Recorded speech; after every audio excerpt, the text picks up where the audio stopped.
জিবরাইল আমিন রওনা দিলেন। যখন তিনি ভূমিতে আসলেন, ভূমির মাটিটা যখন সংগ্রহ করতে যাবেন, মাটি তখন জিবরাইল আমিনকে বলছে, জবান খুলে দিয়েছেন কে? মাটি জিবরাইল আমিনকে বললেন, জিবরাইল আমিন, আমার বুকে তুমি খুদ তৈরি করতে চাও, আমি এর থেকে আল্লাহর কাছে পানাহ চাই। জিবরাইল আমিন চিন্তা করলেন, আল্লাহর কাছে পানাহ চাই, আল্লাহর তাজিম বেশি। রব্বুল আলামিনের কাছে ফেরত চলে গেলেন।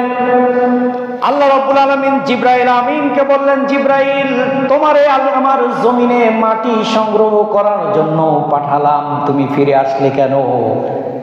জিবরাইল আমিন বলেন, ইয়া রব্বুল আলামিন, আমি যখন মাটি ধরতে গিয়েছি তখন আপনার পানা চেয়েছে, এই জন্য আপনার মর্যাদার কারণে আমি মাটি সংগ্রহ করি নাই। আল্লাহু আকবার।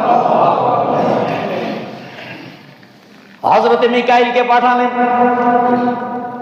মিকাইল যখন জমিনের মাটি সংগ্রহ করবেন, একই জবাব যখন পেয়েছেন, ফিরে এসেছেন আল্লাহর কাছে, একই জবাব দিয়েছেন। আল্লাহ জিজ্ঞাসা করেছেন, রব্বুল আলামিন এবার মালাকুল মাউত আজরাইলকে পাঠালেন, জমিন থেকে মাটি নিয়ে আসো। আজরাইল জমিন থেকে মাটি আনতে গেলেন, মাটি জবান খুলে দিয়ে বলেন, ও আজরাইল, আমার বুকে কোনো খুদ তৈরি করো না, এই জন্য আমি আল্লাহর কাছে পানাহ চাই।